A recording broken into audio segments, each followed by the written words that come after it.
Hey guys, welcome to another video. If this is your first time, my name is Vinny and today we're talking watches. More specifically, we're talking Rolex Sea-Dweller, reference number 126600. This watch is essentially a beefed up on steroids Submariner. Whatever the Submariner does, the Sea-Dweller does it better. The Submariner goes 1,000 feet underwater, the Sea-Dweller goes 4,000 feet underwater. Furthermore, if you wanted to go further than that, you go with the deep sea version, which is about 12,500 plus feet underwater. So that's the watch in question today. This should be about the last video we do about Rolex price drop or price trend videos. Pretty much covered all the ones that we want to cover. This is the last one that I want to talk about, the Sea-Dweller. Now this is the 50th anniversary edition. This watch was released in 2017. Originally it came out in 1967. 2017 is the 50th anniversary, and you could tell that it's a 50th anniversary when there's a red text that says Sea-Dweller on the dial.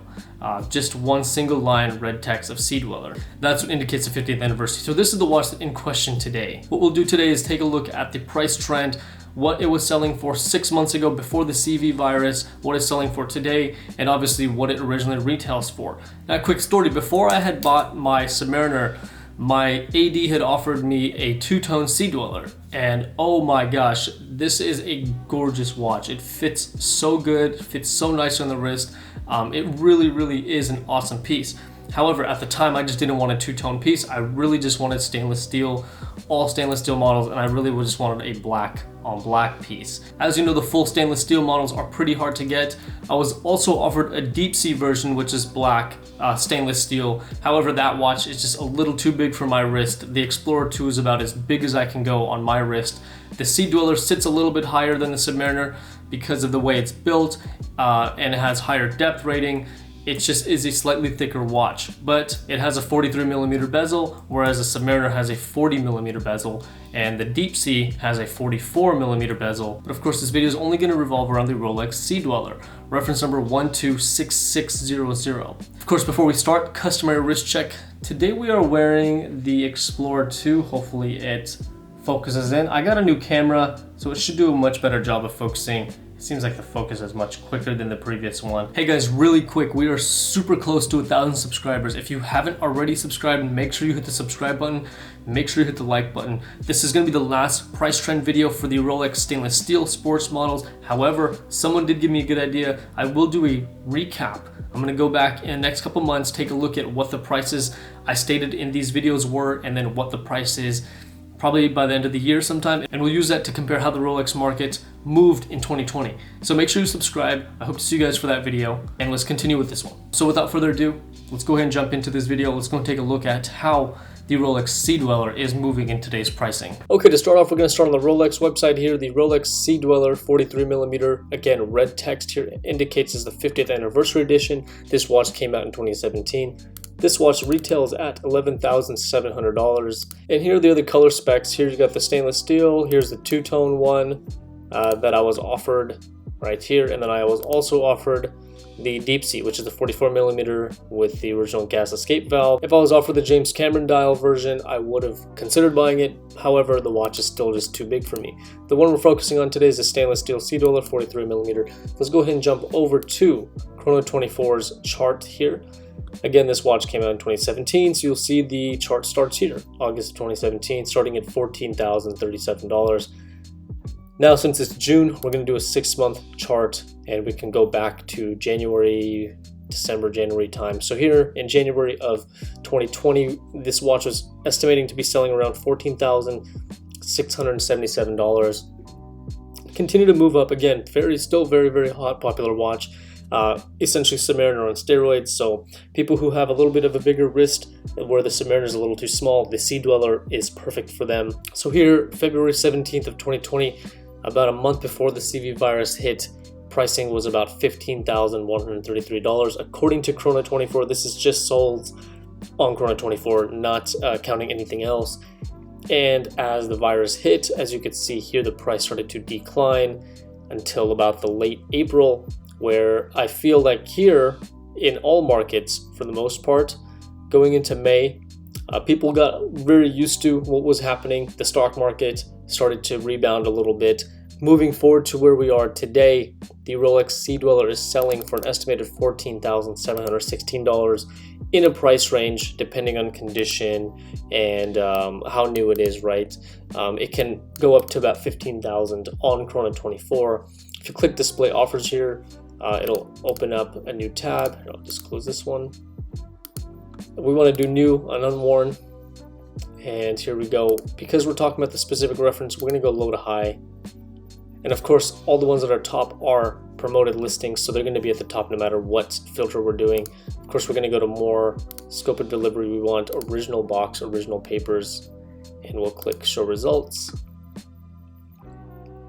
Alright, so here we are, 14.3, 14.1, 13.3. This one's a little high, but 16.199, 13.750.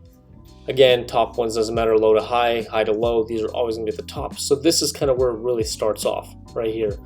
This one's 13.150. If we go here, original, box papers, brand new, 2019. So you're losing 1 year of warranty here. And if you want to go specifically sorting only to 2020 versions, let's just do that. That way they're all like brand new from this year. Here you'll see the top is a little scattered, but there's a private seller selling a 2020 Sea-Dweller for 13.2. Again, remember these watches retail at 11,700. So they're still selling above market considerably. Again, they're popular hot watches, so they're not easy to get. However, there's one right here that's a verified dealer for 13,750. $500 more, and you're getting it from a dealer. Just a little bit more of a trust level here. It depends. It's totally up to you if you know this seller or you vet the seller. That's totally up to you. However, the verified dealers on Chrono 24, they use this escrow system, and they're usually vetted by the website themselves before they're labeled as a verified dealer. Here's a United States seller, verified dealer for 14,000. So it seems like as far as 2020 models go, here in the United States, they're still hovering around 14,000 plus. They can get into the 13,000s, but there's very few of them, at least on Chrono 24. Let's go ahead and move on to Watch Recon here. I type in the reference number on the top left to pretty much only sort out the Sea-Dweller 50th Anniversary Edition. So right off the bat, I see this one right here, which is a brand new in box for 13,100. Which is a pretty good price considering, again, you're going to buy it for 11.7 at the dealer plus tax. This is brand new, comes with everything, 2020, dated February 2020, so that's pretty good. And it seems like that's really the only new one on here. This one is like new in box, under 13. So if they're slightly used, like a slider for instance, then they're slightly under 13,000. And also that goes for the year. The closer to 2020 it is, here's a June 2020, they're selling at 13,000. Here's a mint condition. Let's see what year this is just to kind of get an idea. So this is dated June 2018. June 2018, and it's selling and it's sold for 12,450. So that kind of really puts in perspective. There's not much for sale here from the forums for the Sea-Dweller. But again, brand new, you're still going to be paying above 13,000. 2020. If you're going to be getting a 2019, 2018, you might be able to get a deal under 13,000, but not by much. If you're willing to buy a used mint, like new in box, something of that sort, you're still looking at above 12,000, but slightly below 13,000. Lastly, let's go ahead and jump into watch charts here. So let's go ahead and check off the unsold, and we only want to look at what's sold really quick. So 12,450. Again, this has to be mint condition. Let's go to another one here for 12,995. This one is brand new. That's a really good deal. Bought from an AD in April of 2020, which is awesome. So this one's super new, sold for 12,995. And let's go over here. So 13,995 here. This has to be brand new, warranty named and undated. 2018. This is the 2018 one that sold for 13,995. Let's double check on this one though. Let's go ahead and click on the Rolex forum here. Yep, looks like they didn't really have to do any price drops. Sold in 5 days, which is pretty good. That's on the higher end of this watch right now, as far as from the forums. If you're going to be on Chrono 24, 13,500, 14,000 is pretty normal. So that's kind of what we're looking at for this watch as far as what's sold. Let's go and take a look at what's on the market right now. Here's one for 12,400, and this one has to be in excellent condition. So yeah, excellent condition. What year is this exactly? 2019. So 2019 excellent condition, 12,400. If you're going to be going to 13.1, it's probably going to be brand new 2020, which seems to be the case here, 13,100.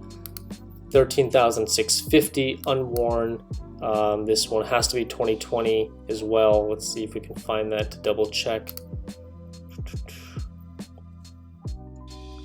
It says here 5-year warranty, so that has to be 2020, which is good. 12,675, excellent condition. 12,975, excellent condition.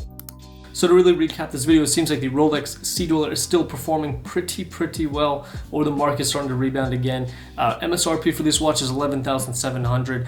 There are some examples of this watch 2020 that are below 13,000, high 12,009, in that range. If you're going to be looking for a mint to use condition, you can find them in the 12,000 range, but for the most part, brand new 2020, it's 13,500 to about $14,000, brand new, unworn.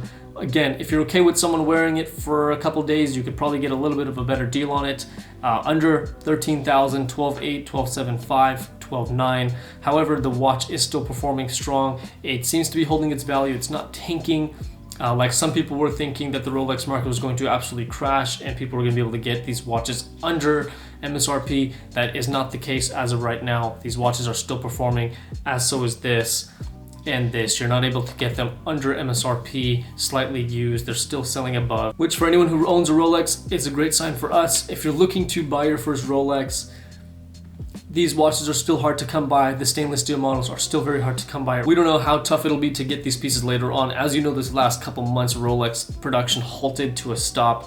At least for my local area, my local ADs are saying that they haven't been able to get any new shipments. The stores just opened up this last couple of days. However, no new shipments in for any new watches. So we don't know where things are going to go from here. However, these are still very hard to get, which if you own them is a good sign. If you want one, it makes it really tough. However, I just showed you guys how to source one online. So make sure you use those references, Chrono24, Watch Recon, and Watch Charts.